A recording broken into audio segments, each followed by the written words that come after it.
Welcome, class, to your lecture on the principles of design and evaluating art. So let's talk about your objectives for this module. By the end of this module, you'll be able to identify and discuss each principle of design. You will be able to explain the role of evaluation in art. You're going to be able to examine the effects of cultural and historic perspectives on viewer responses to art. How do those cultural and historic events affect the way that we feel about works of art? How do they shape our responses? And you'll also be able to examine the effects of subjectivity on viewers' responses to art.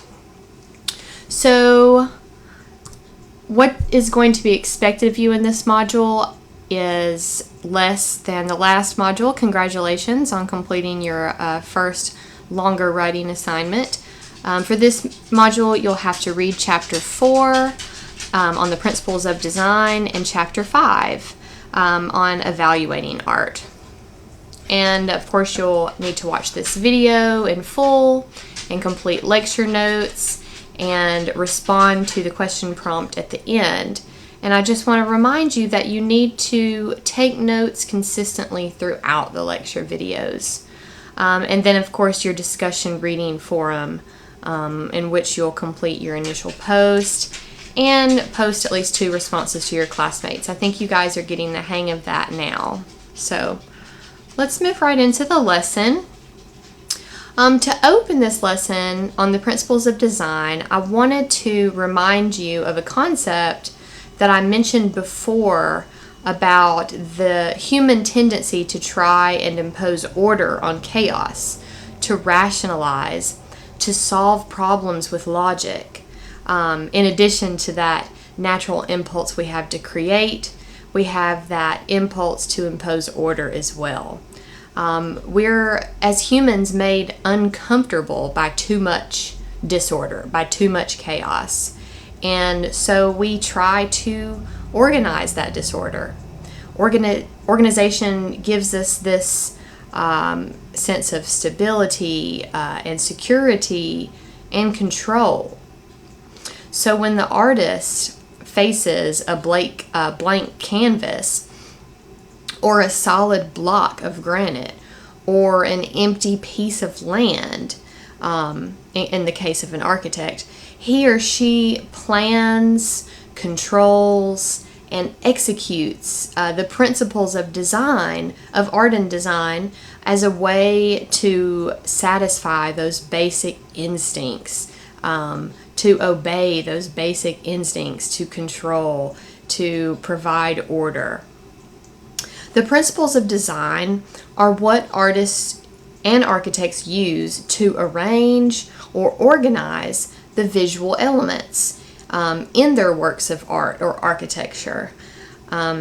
So in paintings and in drawings, in photographs or other two-dimensional arts, that organization of the visual elements is called composition. It's referred to as the composition of the painting, the composition of the photograph.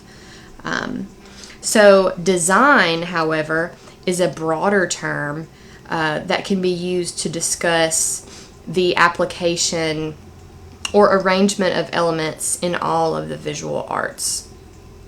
And it can also be used to describe the finished product. So design is a verb and a noun in this language of the visual arts. So like the visual elements, however, artists don't always apply each principle of design in every work of art. So let's jump right in and discuss unity and variety. Unity is created by the repetition of shapes, colors, textures, patterns, any quality that gives or provides a unifying feature in a work of art. a unifying feature that creates a sense of oneness or unification in that work of art. Every composition or design needs a sense of unity to succeed. Something needs to pull it all together for it to be effective. But as your book suggests, unity alone might be kind of boring. So that's why variety, the so-called complementary concern of unity, is so important.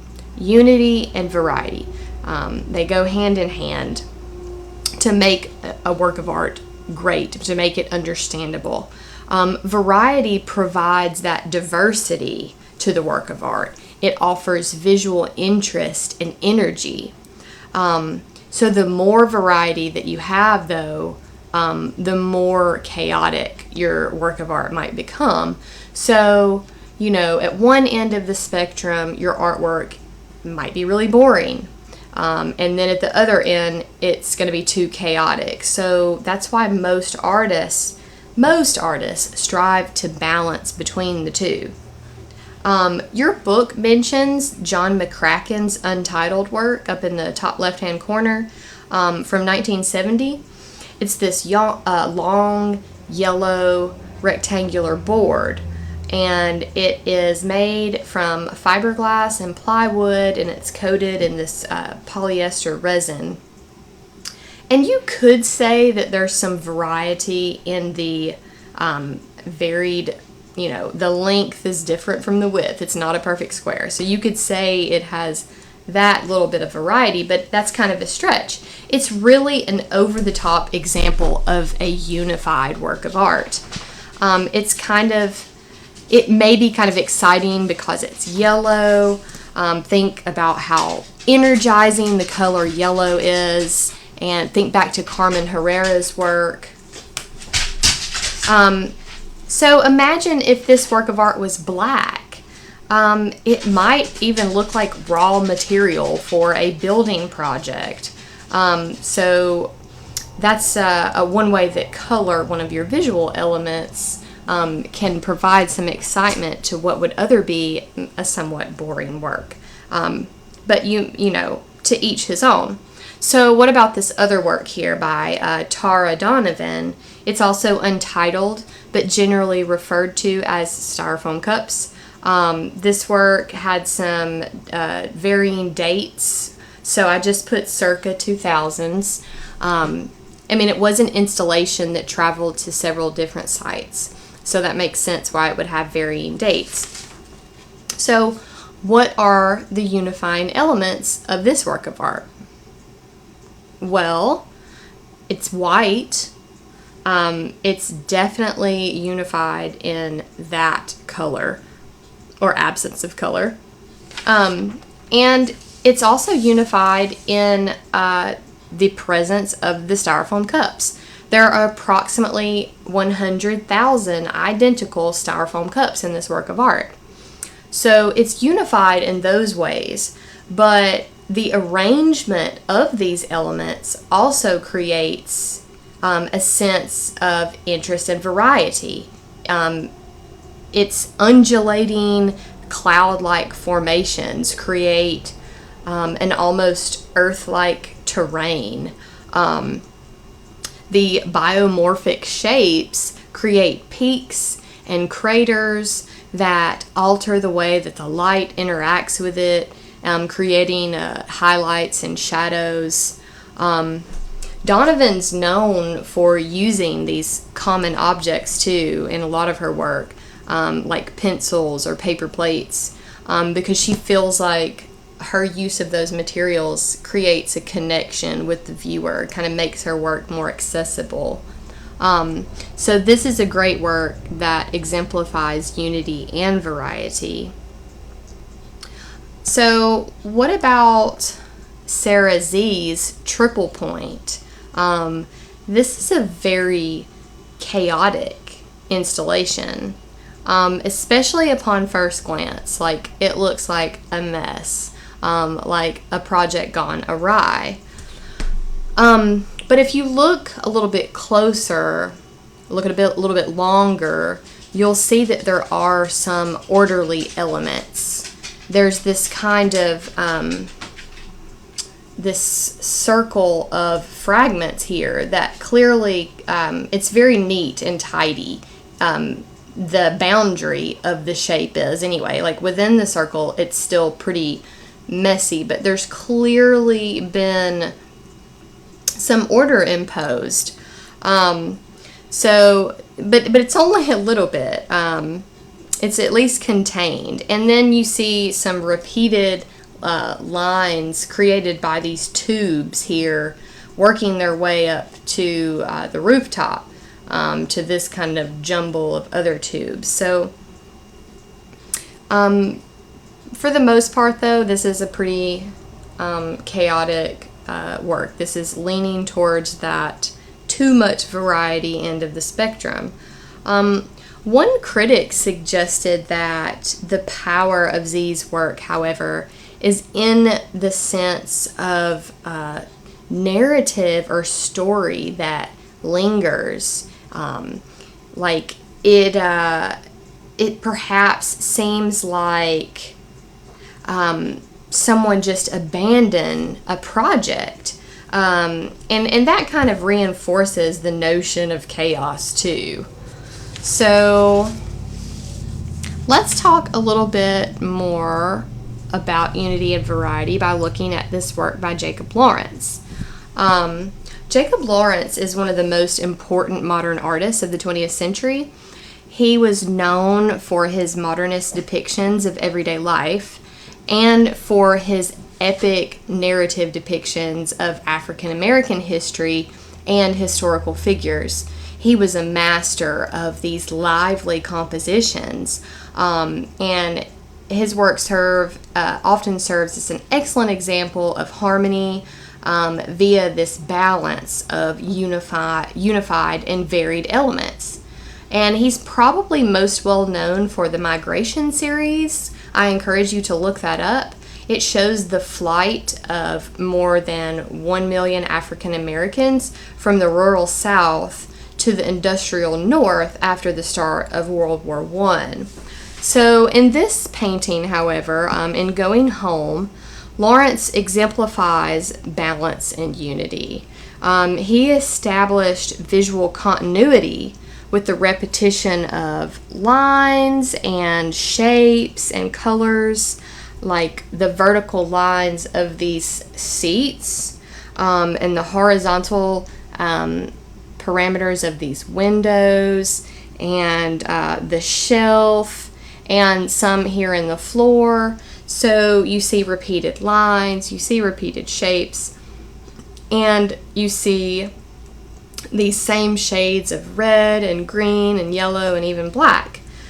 But there is some variation within each of these established themes. There are subtle variations in the tinting and the shading of the colors and of the positions of the people in the seats. That kind of provides some variety, and then the size of the different figures as well. And the repeated figures also unify the composition, but their postures vary. So he's really done an excellent job, and this diagram on the right here shows you some of those repeated elements that unify the composition. And his compositions may look chaotic, but they're very understandable through the use of these unifying these unifying elements. And they hold our attention, though, because of their dynamism, because of their variety. So, what do you think are the unifying elements in this piece from 1960? Well, the shape of these library tables is repeated throughout, these long rectangular tables, and they're echoed by the rectangles on the back wall. And then the books as well. We see books throughout the composition. Most of them are open. And then the figures are repeated throughout, so that unifies the artwork as well. And then geometric shapes, the lines and the backs of these chairs. And then, of course, you have your repeated colors throughout. You have your repeated blue and green and red. And then you have this kind of pervasive yellow that ties the composition together as well. I just love this work, so I wanted to take the opportunity to show it to you as well. So let's look at a different way that an artist pulls off unity and variety. This composition is much more orderly immediately upon first glance. This is by Peter de Hooch from the mid-17th century. It's interior of a Dutch house. It's very different than Lawrence. So in Lawrence's work we understood that we were looking into a bus or train. I'm not really sure which that was meant to depict in Going Home. And then we know we're looking into a library room, but neither of those spaces really shows the walls or the ceiling or other architectural features that reinforce the notion of a closed space like in this work. So the depth of the room in de Hooch's work provides that initial sense of a enclosed space and therefore unity. So we are in one room. We are unified in that respect.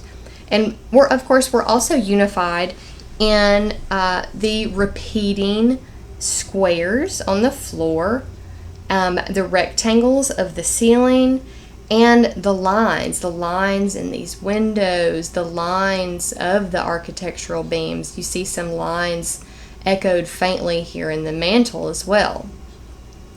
But the difference between the shape and size of the floor tiles and the rectangular elements of the beams in the ceiling and the windows and the fireplace, there provides your variety. So you have unity in the geometric shapes, but they are varied in shape, size, and color. Now, we also understand the space as unified because the figures are interacting with one another. Their eyes meet each other. And the rectangular shape also repeats in the shape of the entire canvas. So, do you see any other examples of unity and variety in this piece? There are a couple more that your book did not mention. Well, you can pause it and think about it, but I'm going to go ahead and tell you another repeating feature are the figures in this painting on the mantelpiece. They kind of serve as a unifying element as well. So, let's move on to talk about balance. Balance is this sense that visual weights equally offset one another. Visual weights equally offset one another. Or the achievement of equilibrium in which the acting influences are held in check by opposing forces. So either way you define it, balance is a natural human desire. We crave balance in our lives. We feel more comfortable around seemingly balanced people. So while some artists may intentionally disrupt the norm, most artists attempt to achieve a sense of balance in their works of art. And that balance can be either symmetrical or asymmetrical. So I'm wondering if you are familiar with this symbol. I assume that some of you are. This is the yin-yang symbol. Its roots are in Chinese Taoist philosophy, and it represents this concept of dualism, or the idea that seemingly opposite or contrary forces are actually complementary. They're interconnected, and necessary to give meaning to each other. There's no light without dark. There's no good without evil, and the one wouldn't exist without the other. So I thought this was just a perfect symbol, a perfect visual representation to open this part of the lesson about balance. So we will start with symmetrical balance. This kind of balance indicates exact matching of left and right sides of a three-dimensional form or a two-dimensional composition. It's equivalent in shape and position on opposite sides of a central axis. So your book opens this section with James Hoban's design for the President's House from 1792. Architects often employ symmetrical balance to convey a sense of formality, order, rationality, permanence.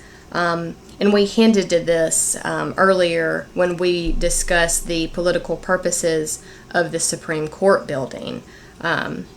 So Hoban submitted his design to a competition and won for this superb drawing up in the top left of this symmetrical Georgian style home. The Georgian style was the most prevalent in the English colonies during the 18th century, and it was inspired by classical styles of Greece and Rome as they were revived in Renaissance architecture. And you'll see, just in case it wasn't clear, that is what turned out to be the White House as we know it. And you'll see that the structure is united under this triangular pavilion here.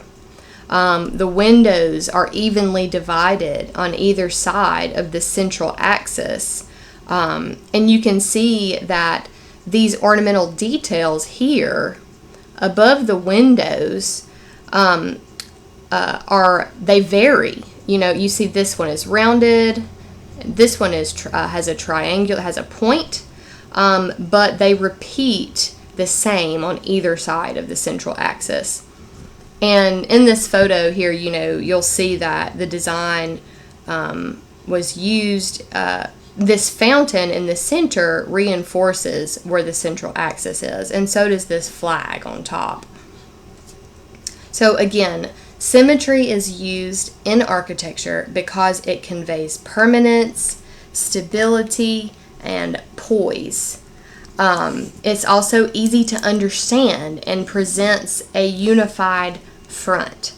Now, this kind of perfect balance is usually more desirable in architecture than in two-dimensional works of art or sculpture, because artists don't want their artworks to appear static. So there are some exceptions, however. Your book includes this image on the right by Damien Hirst. It's called Posterity, the Holy Place from 2006. And it's made entirely of butterfly wings. It's symmetrical at every level, and it looks like stained glass, but it's even more symmetrical than typical stained glass would be, because typically stained glass tells stories.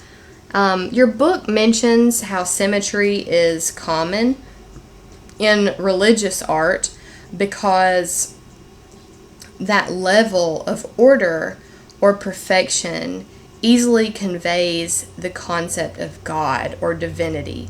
Like, that level of order and perfection could not be reached unless by a divine being. So Hirst has created lots of works using butterflies. For him, they symbolize death and resurrection, and he sees them also as like universal creatures of adoration. So the Ex Libris page on the left here features an image called Shamsa, which I'm not sure what language that's from, but it does translate to sunburst.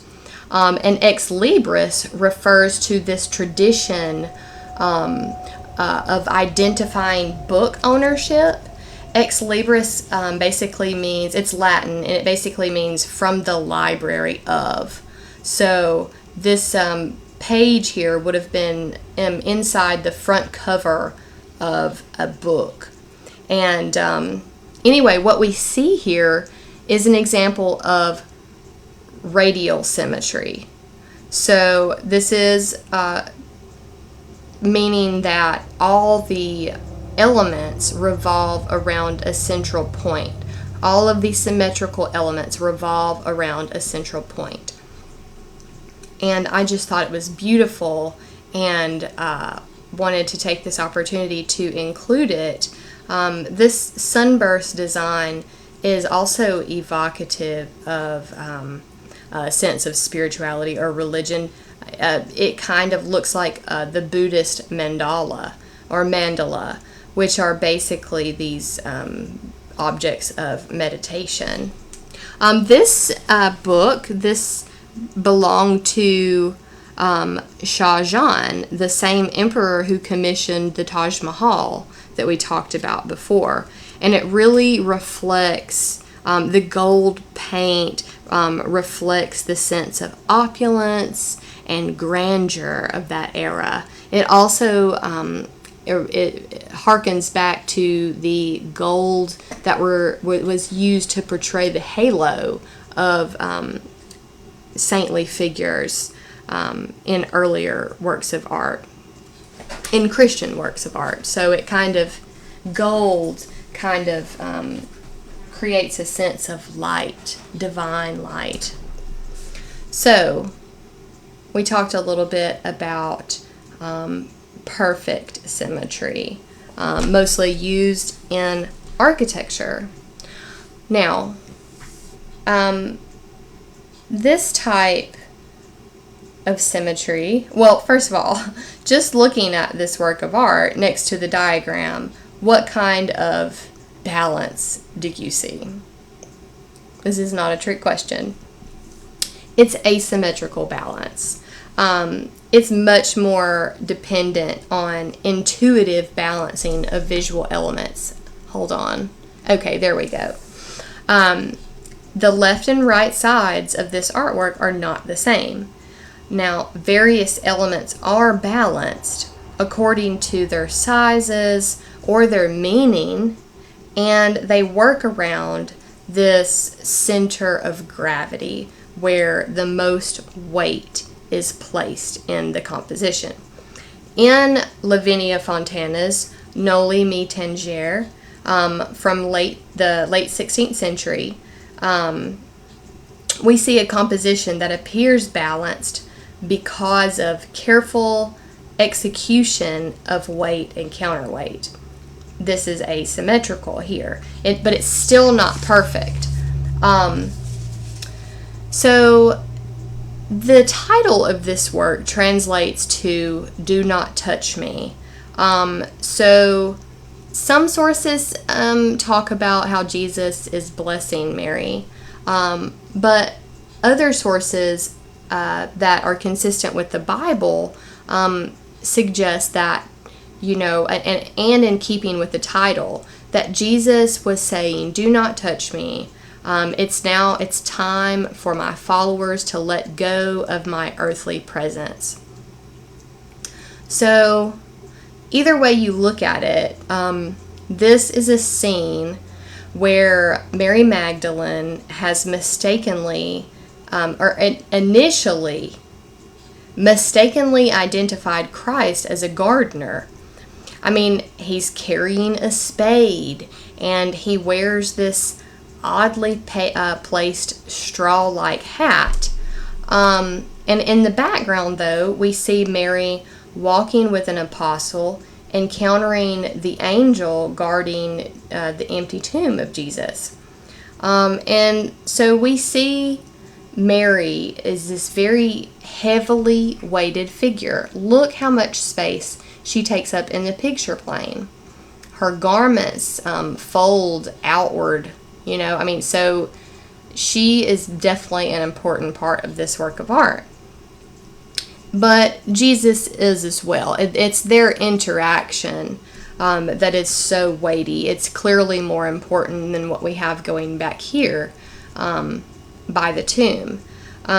So the right side of the composition is very heavy with these figures. So it was necessary for Fontana to include this scene in the back left to even out the weight of this composition.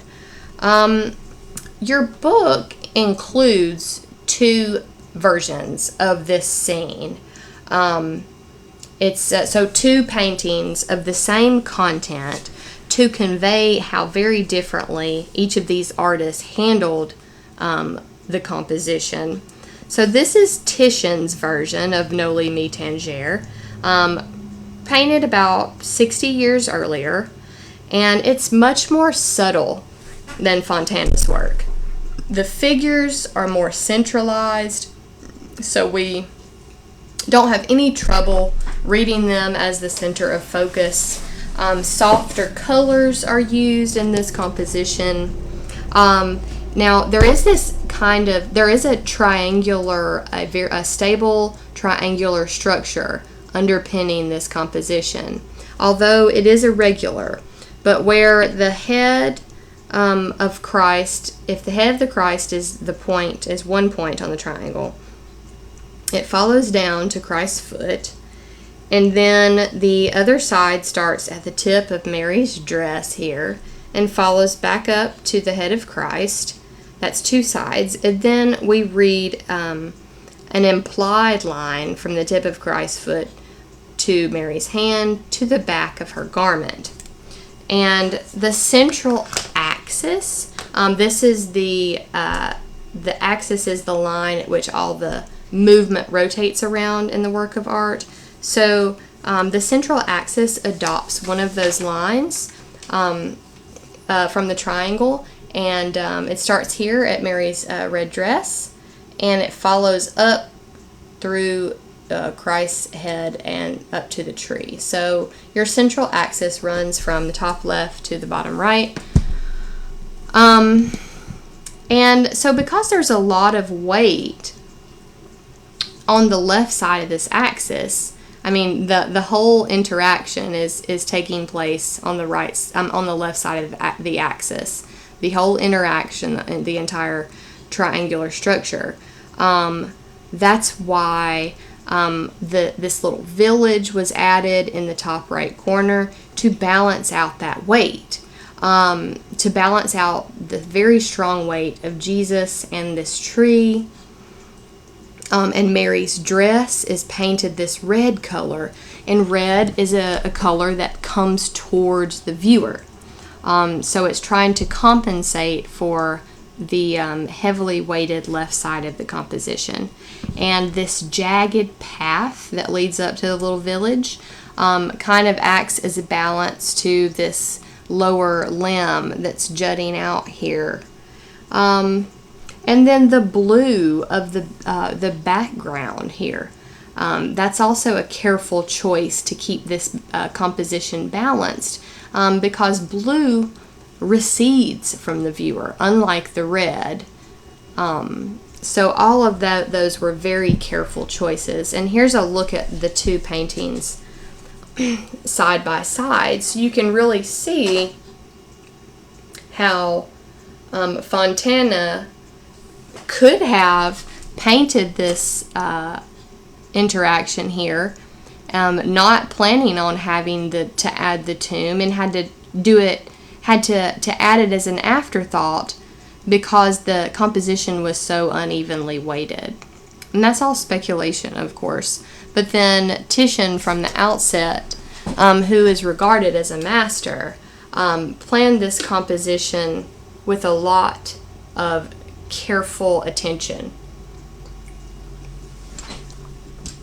And we'll be coming back to these works of art to look at other principles.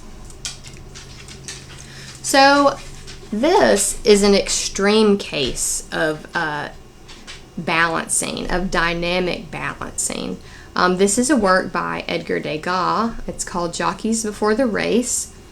And what we start out with here is this very heavily weighted work on the right side. The center of gravity is clearly at the right side of this composition because this vertical pole draws our attention to the extreme right, where we see this largest horse and the nearest horse to us.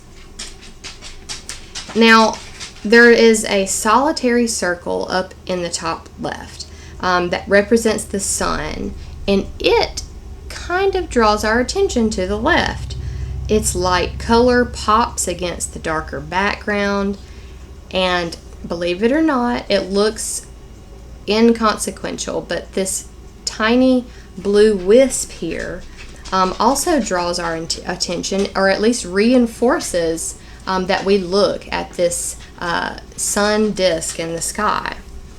And then after you look at this line, your eye is drawn to the right, and we see this pink jacket, and then the red cap, and our eye has been effectively drawn across the composition. And I found this very successful. No, excuse me. I found this suggestion very successful when I was putting it in practice.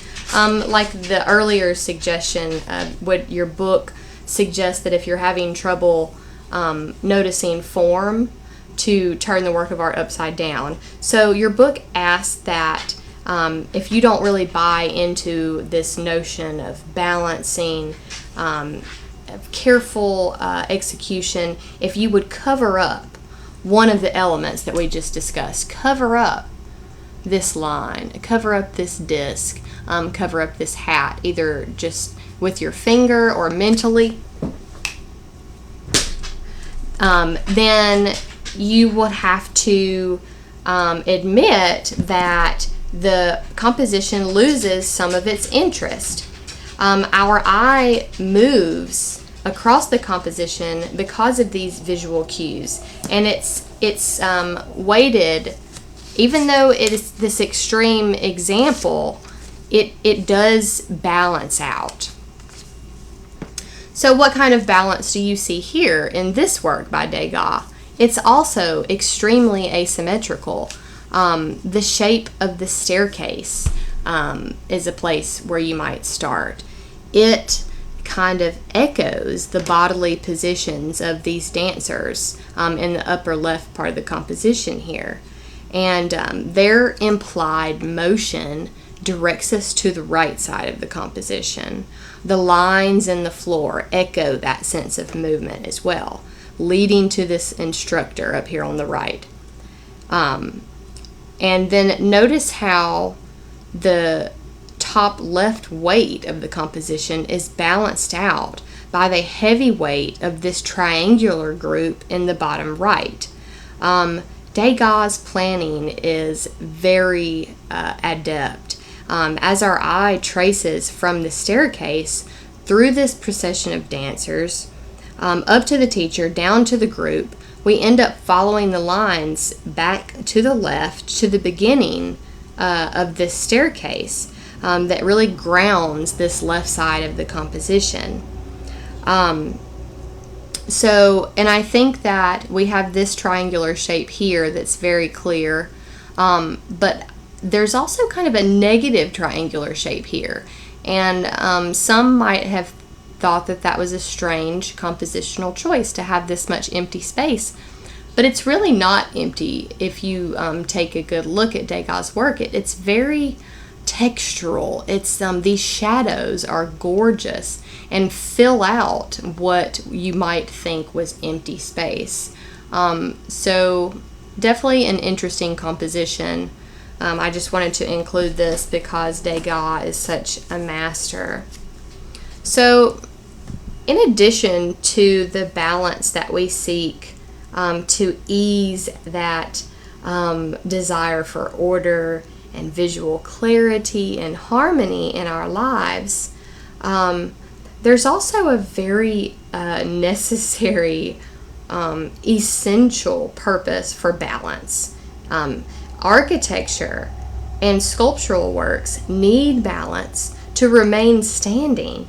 balance is necessary for structural soundness. So what you see here are several works by Mark di Suvero. He was an abstract expressionist sculptor. And you'll see here a different shot of the declaration piece from your book. I thought this one was better. I definitely think the piece is more attractive from this perspective. And then you'll see an image of one of his earlier works. I think this one was from the 50s. I'm sorry that I didn't include the ID. But this is a very characteristic piece of his early work. And then it's also very common for his works to be painted orange, like this. There are several of these huge orange pieces. So let's discuss declaration, though.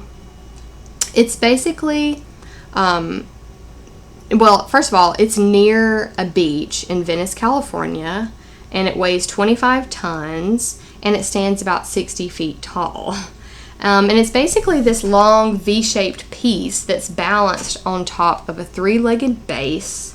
And it was supposedly only supposed to be installed for 4 months to, as part of an event to commemorate or celebrate or raise money for this medical clinic in Venice Beach that helped out the uninsured and homeless. But that was in 1999, and it's still standing there. Actually, they're talking about taking it down as of July. I just read about it recently, and they're talking about that if nobody buys it, they're gonna have to remove it. So that's pretty unfortunate, because it's become kind of like Eckelmann's piece in Phoenix. It's really become a landmark for Venice. But Suvero, I just wanted to tell you a little bit more about him. At the outset of his career, he preferred working on these smaller wooden sculptures like you see here. But he suffered a back injury on the job, and he was told that he wouldn't be able to walk again. But eventually he recovered. But he was unable to resume working with the wood and making art in the same ways that he did before. So he adapted by learning to operate heavy equipment, including a crane, that led him to create works on this massive scale that you see here. Suvero has supposedly said that the crane became his paintbrush. His works require building permits and structural checks to ensure that they're installed correctly and stably, and that they're properly balanced. His work itself is a balancing act, featuring improbable weights at these unlikely angles. So let's look again at these works by Fontana and Titian to talk about the next principle, or this double principle, emphasis and subordination. Emphasis is the principle that's used to draw our attention to a certain area, sometimes called a focal point. This is the area that has the most significance, that the artist wants to draw our attention to as the most important aspect. Emphasis can be achieved by the position of certain elements, light and dark contrast, the intensity of colors, like I mentioned before, the red of Mary Magdalene's dress. And it can also be, emphasis can also be achieved by the size of figures or objects. So, and remember that contrast doesn't necessarily mean light and dark every time. It can also mean placing very dissimilar elements next to one another. And then the sister principle is subordination. It is the principle of creating neutral areas of lesser interest to keep our attention focused on the areas of emphasis. So, they're to keep us from trying to figure out every single aspect of a work of art. Like the cool blue I mentioned in Titian's version that is an area of subordination, because he doesn't want us to be focusing on the sea. He wants us to be focusing on the figures in the foreground. And also keep in mind, some of the language used to describe certain principles is used to describe many of them. Just FYI, they kind of bleed into one another. They kind of overlap. So let's look at Titian's painting. The figures are placed in the center of the composition, so it's emphasized in that way. So the center is the strongest location in any visual field. Their bodies are lighter in color than their surroundings. And so the interaction between these figures becomes the focal point. Now, this focal point is less clear in Fontana's work. Christ's arm leads us right to Mary's head. So this leaves Christ somewhat subordinated. So, who's the most important figure here? Is this about Mary and her error, or is this about Christ saying it's time for my followers to move on? And there's definitely an interaction between these two that's important too. We know that. But the second focal point kind of disrupts our certainty. It's located at the empty tomb, where the attention is focused on the angel. He appears to be floating. He's this light color against a dark background, and the two other figures face it. So, but again, they're smaller. So that's another clue that that's not our focal point. They're less heavily weighted. So our focal point, our emphasized figures are definitely this Mary and Christ in the foreground. And look at the color of Mary's garments. I mean, wow. That's another kind of, this bold color choice kind of detracts from Jesus here. I meant to mention this before, but another critique of Fontana's work is this kind of strangely askew straw hat. Some critics have suggested that it could have been added as an afterthought, because to correct Christ's posture. Imagine him without the hat. He might appear to be slouching. So some people suggest that Fontana added the hat as a structure to help balance out the figure of Christ himself. So what about emphasis and subordination in Degas' work? Degas uses size, shape, placement, and color to create areas of emphasis that are not in the center. So he's kind of going against the grain here. His main figure is not in the center.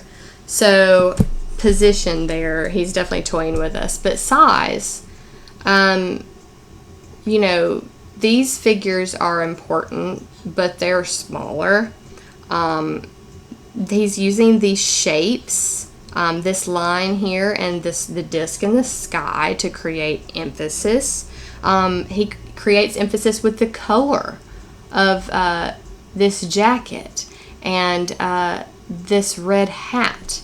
And then these cooler colors, our eye is not meant to spend a lot of time on these areas of subordination here. So the sun is our very interesting focal point. And then it also is the only circle in the composition. So it's shape in this case. So we see in this artwork that the areas of subordination definitely support the areas of emphasis. And we can also just move right into the next principle here of directional forces, which are these paths that provide a way, a direction for our eye to follow. And we kind of already touched on this in several of the artworks we've talked about today. But these forces can be suggested by the form's axis. Again, that imaginary line around which the bodies or figures rotate. And it also might be suggested, directional forces might also be suggested through imagined connections between similar or juxtaposed forms, or perhaps by the continuation of actual lines, like the floor in the rehearsal painting. So again, our focal points in this work, we have the pole, we have the red cap, we have the pink jacket, and we have the horizon line. So what does this combination of points create? Well, it creates an implied directional line. It runs from right to left and from foreground to background. And that little wisp of tree directs our eye upward as well. So directional forces, areas of emphasis and subordination, balancing features, all of these work together and overlap. So we also have to think about those directional lines and forces, and these. Titian's tree and horizon line create stability. The way that they cross, your book goes into more about this, and we've kind of touched on what line can do previously, but in a composition, perpendicular lines create a sense of stability. It's not as clear here. You don't have that clear perpendicular form here, but you do kind of have it implied. I mean, if you follow Christ's arm across this kind of edge here and then look at the side of the tomb, this composition is certainly stable as well. It's not as overt as the tree crossing the horizon line in Titian's painting. So your book looks at this principle, the directional forces principle, as illustrated in Goya's bullfight from 1815. Goya's design is supremely effective because of very strategic planning and execution. It's an example of very dramatic directional forces at play. And you can read more in detail about that on your own. It does a really great job getting down to the nitty-gritty. But I wanted to include two more works. This one by Kathy Kollwitz on the left. It's called, it's a charcoal drawing called Never Again War from 1924. And it shows a strong use of directional force. The path begins at the figure's face, and which has this expression of defiance and struggle. And it moves upward through the outstretched hand, leading directly up in a position of strength. And this is kind of characteristic of Kollwitz, expressing empathy and compassion for victims of social strife, like poverty, hunger, and war. The upward gesture suggests direction of the direction of heaven, a place beyond the suffering. And as the eye travels back down the arm, we notice the hand over the heart of the figure, reinforcing the emotional impact of this work. So a very overt use of direction here. And oh my gosh, I love this beautiful work by Harold Solberg, Flower Meadow in the North. The title suggests that the meadow is the subject of the painting because it's the largest and most emphasized area. But these flowers kind of point to the farm, and the farm is oriented towards the river, and the river directs us right to the moon. Come on, I love this work. It's gorgeous. I hope you like it too. But two other examples of directional forces that are not in your book, and kind of two different ways to look at it too. This is very overt, and this is more subtle, but definitely this work would not be the same without the presence of the moon, and they're even lined up here. You could say that the meadow is pointing directly at the moon. So let's move on to the discussion of repetition and rhythm. Again, we're hearkening back to works we've already discussed because they're great examples of these multiple coinciding, overlapping principles. So how does Jacob Lawrence create repetition and rhythm? Well, we've already discussed this. Let me just say, repetition is the regular recurrence of visual elements, and they give the composition unity, continuity, flow, emphasis. So, again, we have already covered this. Jacob Lawrence achieves this through the repeated use of green, the repeated use of black and red, the shape of the seat backs. How does Peter de Hooch pull this off? Well, the whole composition is kind of organized around the repetition of these rectangular shapes or squares. So we have this geometric shape repeated throughout. I didn't mention this map before. We did talk about this painting above the mantle. Look how the lines from the floor kind of blend into the bottom of this figure skirt here. And the gentleman's garment as well. This work is really cool. And it's definitely got rhythm. Both of these have rhythm in their own distinct ways. This one's centered around geometric shapes, and this one's much more biomorphic in nature.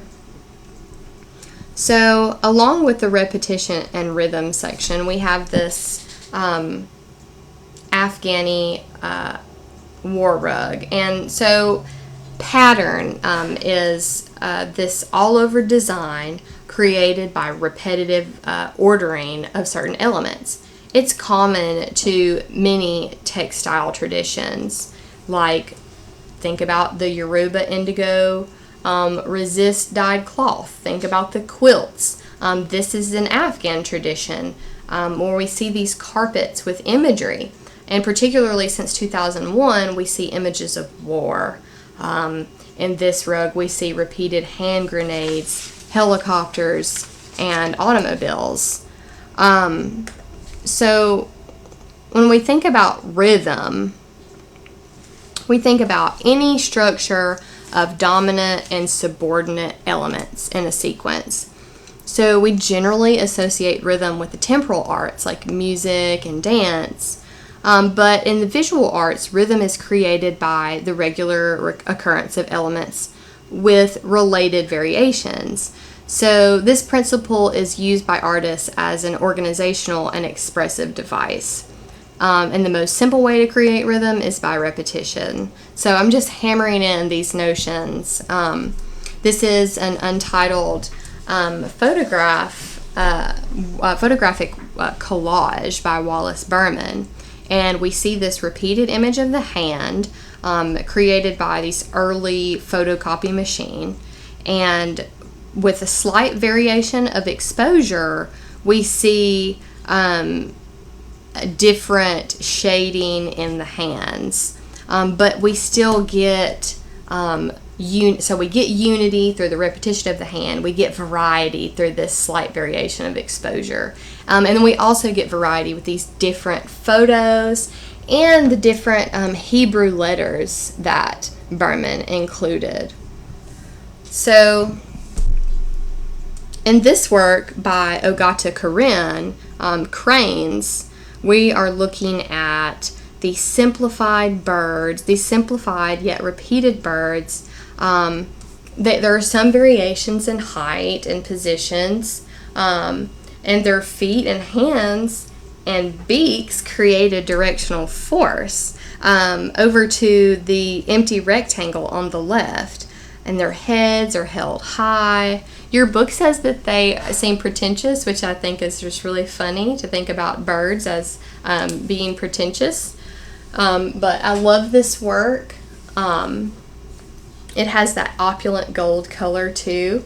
And you get, this is a very unified work because of its repeating elements, and you get that little hints of variety to give interest to the composition in the background at the right of the hint of the curving stream. So what about scale and proportion? Well, proportion is the size relationship of parts to a whole. And scale is the size relation of one thing to another. So, one of the first decisions an artist makes, how big is this artwork going to be? Like, very large artworks induce wonder and awe and even fear. It's really difficult to sense scale in these photographs. That's another reason your book is so great. It has those little scales beside some of the artworks, so you can get a sense for how large or how small a work of art is. So very large artworks induce a sense of wonder and awe and fear, and smaller ones kind of are agreeable to us. They're more approachable and perhaps more pleasurable. And we often understand scale in terms of relationship, in terms of our relationship, our bodily relationship to that work of art. And of course, within a work of art, within a composition.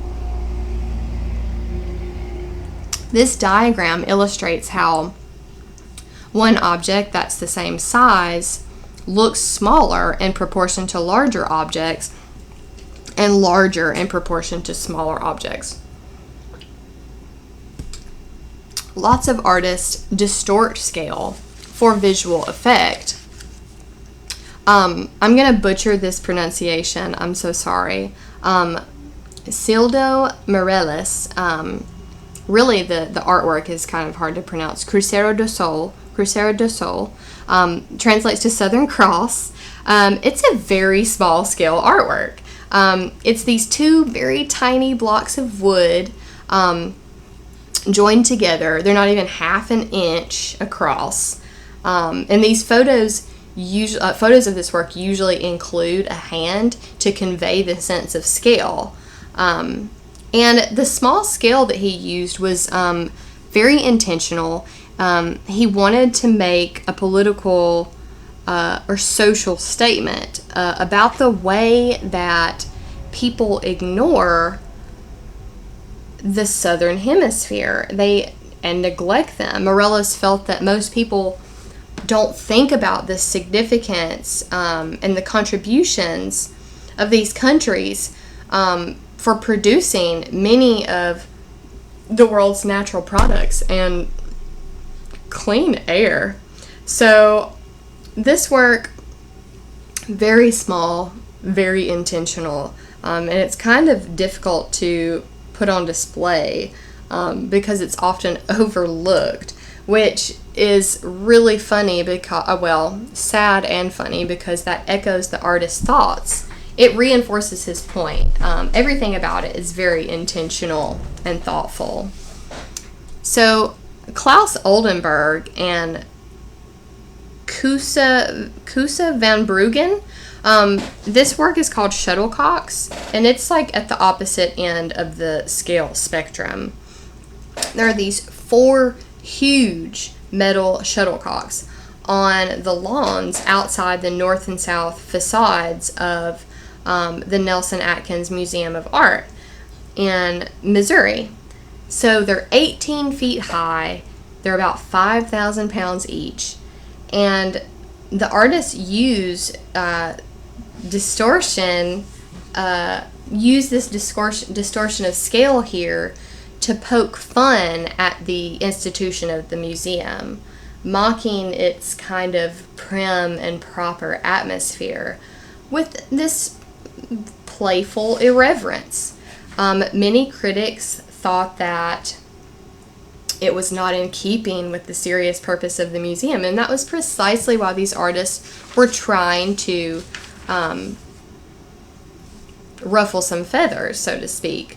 hilarious stuff. And you should definitely look at Klaus Oldenburg's other work. He creates these huge, like furniture size pieces of art that are shaped like food. And they're just so much fun and so funny. So let's look now at proportion and composition. Your book talks about format, which refers to the size and shape of a two-dimensional picture plane. Format influences the total composition of a work, but if you want to read more about that, please look in your book. I want to talk more now about proportion. Comparing Michelangelo's Pietà with this Röntgen Pietà. So the problem is it's somewhat difficult to create a convincing sculpture of a mother holding the body of a full-grown man. So each of these artists had to play with proportion in order to make their sculptures make sense. So Michelangelo achieved this by increasing the size of Mary's body to basically a giant.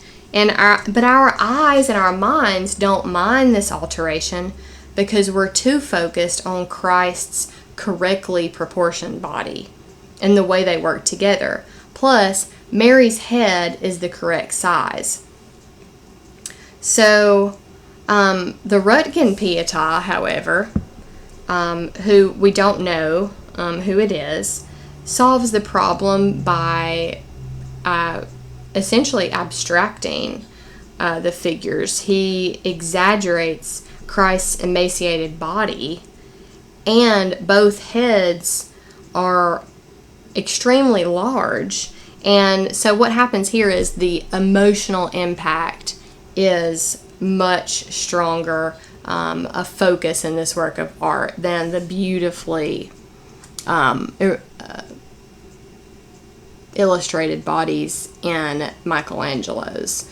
So you get this dark emotionalism in this work of art, but Michelangelo does such a great job that you don't even notice how large Mary's body is. But maybe you might not ever unsee it now.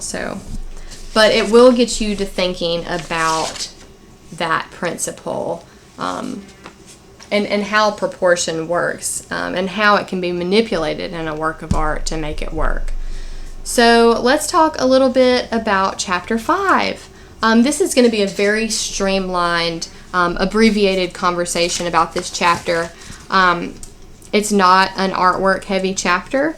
I do want you to read it over closely. So this chapter is all about evaluating art. How do we know when a work of art is good? Well, there's no definitive answer. What I consider good may be hideous to you, and vice versa. Something I like might offend you. We know that we all have our own likes and dislikes and triggers. And while these tastes and preferences are sometimes purely based on aesthetics, they often connect more deeply to our beliefs and values, and often to our thoughts about art's function in society. This idea naturally relates to those functions and purposes of art we covered in Chapter 2. So, do you like art that delights your senses? Do you like art that displays great technical competence and skill? Do you revere that kind of art? Do you think art has a political or social responsibility? Do you like art that reveals something about the artist's inner workings, inner worlds? Or do you like art of imagined worlds? Is art a part of your religious or spiritual practice? Of course, you're not limited to one kind of art, but if you lean more toward one than the other, then you might criticize a different kind more harshly, or perhaps you neglect it as a work of art altogether.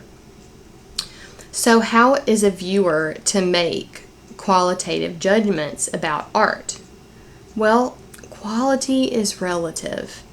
It is an assessment that varies from person to person, across time and across cultures. Some cultures value traditional approaches. Some value innovation in works of art. And some cultures prohibit certain art forms. And because these cultures value and allow only certain forms of art, that's how they evaluate quality.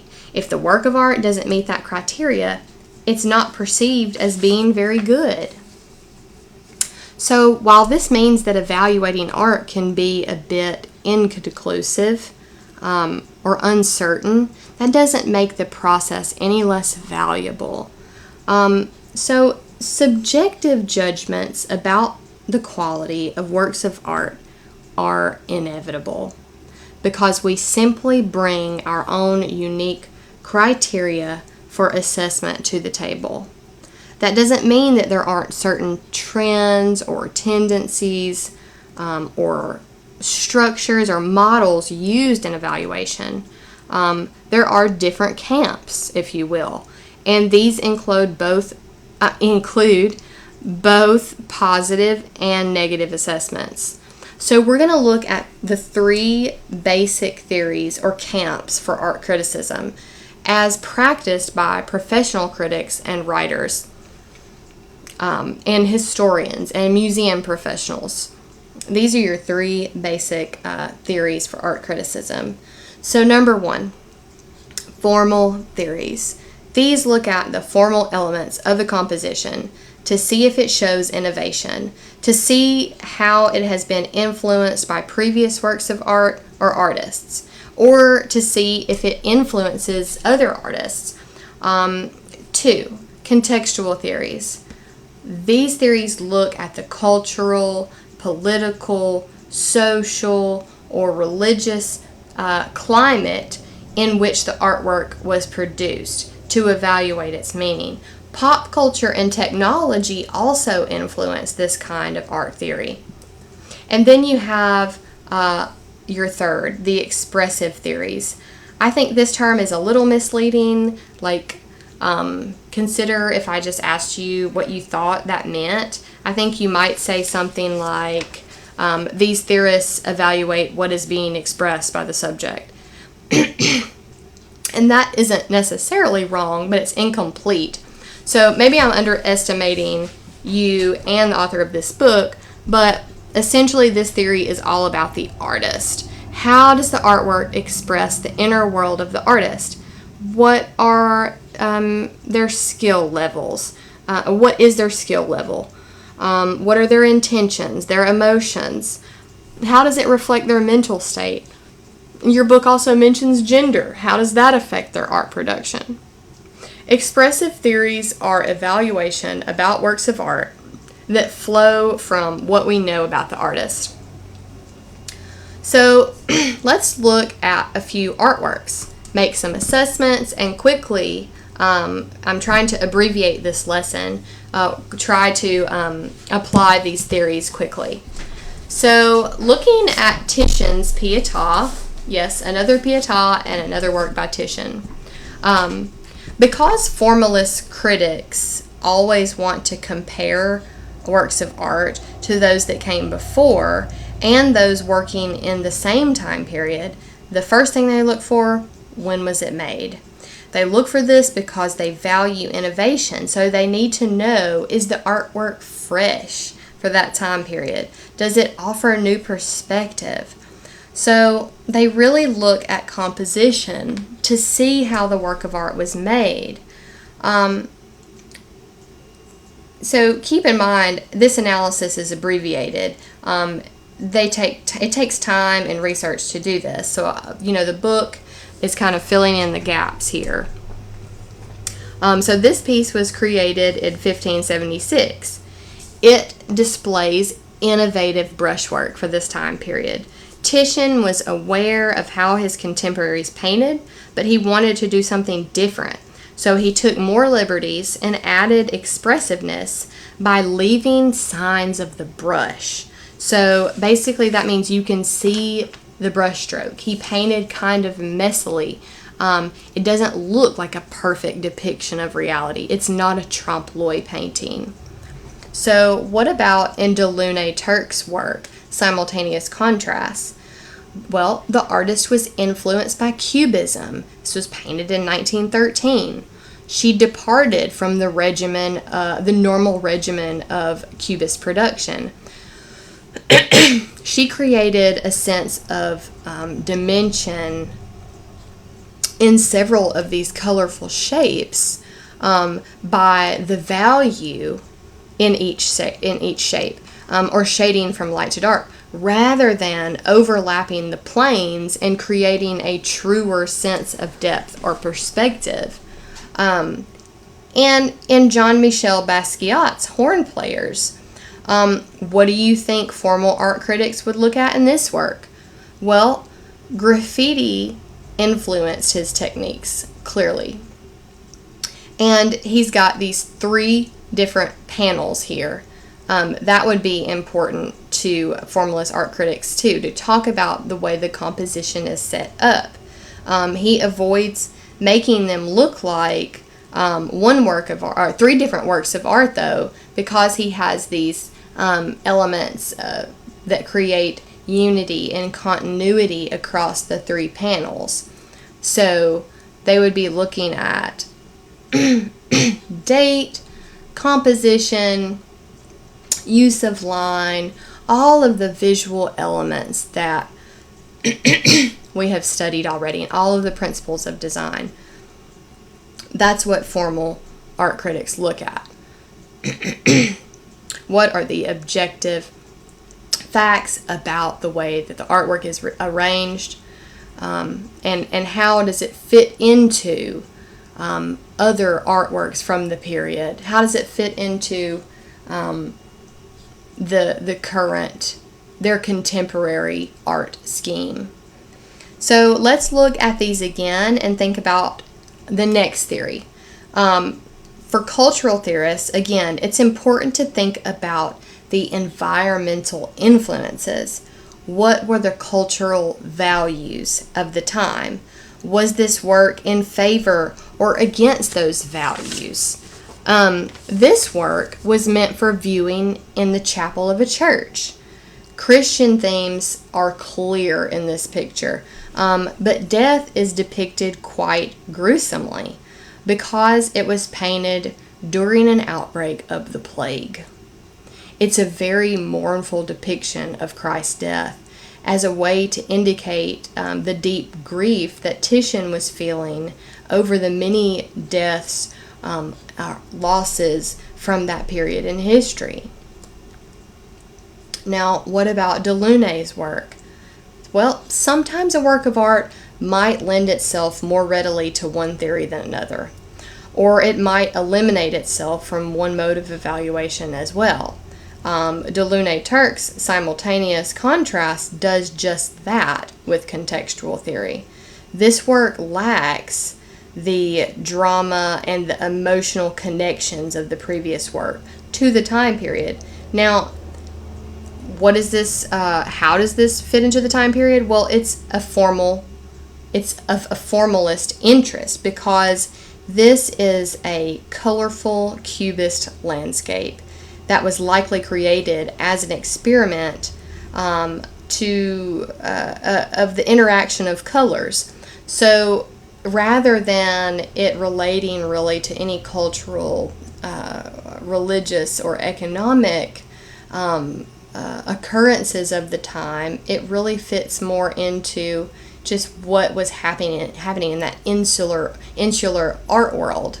So it really is more suited to formalist art criticism than contextual. It doesn't reflect much about the period. So in Horn Players, we get a lot of historical ideas.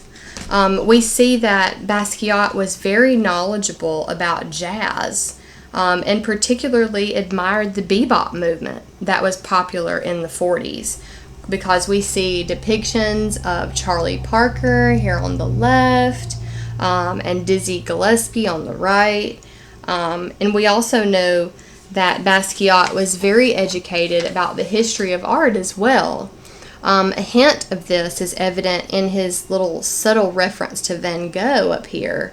By depicting Parker's ear as if it has been cut off, Basquiat was probably trying to suggest that both artist and musician were cut off in the heyday of their creative genius. So, okay, this is the last look through these works, and this time we're going to think about what each work reflects or reveals about the artist. We're looking through the expressive theoretical lens. Who was the artist? What can we discern about their psychology or personal thoughts and beliefs? Well, Titian created this work in old age, the last year of his life, actually. And this might be another explanation for the grisly depiction. We know that the figure in the lower right is meant to be Titian himself. And in this work, what about De Lune Turc? Apparently, she was a joyful, energetic spirit, and her color choices reflect that quality, perhaps. It's certainly a place to start if one is thinking about expressive theory. How does this piece reflect or support what we already know about the artist? You might sense how this theory could be limiting as well, because if we're only looking for reinforcement for what we already know, how can we learn anything new? It just depends on your angle. It depends on what theory you're working from. So, and then Horn Players by Basquiat. We see a lot of Basquiat's use of line, and then again we can talk about the inclusion of these musicians here. Basquiat wasn't necessarily trying to give us a lesson in jazz history. These are some of his favorite musicians. And Basquiat's a really fascinating figure. Apparently there's a really great movie about him, and I've never watched it, and I'm kind of ashamed to say so. But I recommend you looking him up. And he was friends with Andy Warhol, and he was just there's really a cult of personality about Jean-Michel Basquiat. So I wanted to talk about some of your book's suggestions for writing about art. They can be very helpful for you moving forward. So first things first. You're going to need to identify the work of art. Get the facts. Who is the artist or the creator? What's the title of the work if it's known? What's the date of the work if it's known? What's the subject? What materials did they use? What medium was it? How big is it? Where is it located? Again, you might not be able to find all of this information about every work of art, but this is where you need to start. And then describe it based on that information. Talk about the visual elements. How are the visual elements used in the work of art? If you're looking at a reproduction of a work, you also need to make sure that you clarify the actual facts about the work of art. So if you're looking at a photograph, be sure that you include as much information about the original as possible. And then you're going to need to analyze that work of art. And these are just your basic building blocks of writing about art. You're going to need to analyze it.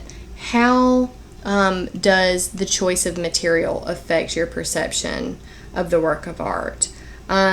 What formal elements? I'm sorry. I mentioned that you should talk about the visual elements in the previous section, but when you analyze, that's when you talk about the visual elements and the principles of design. How was the work of art received in its time? How has it been received has the evaluation of it changed since then? A lot of writing about art builds on previous scholarship.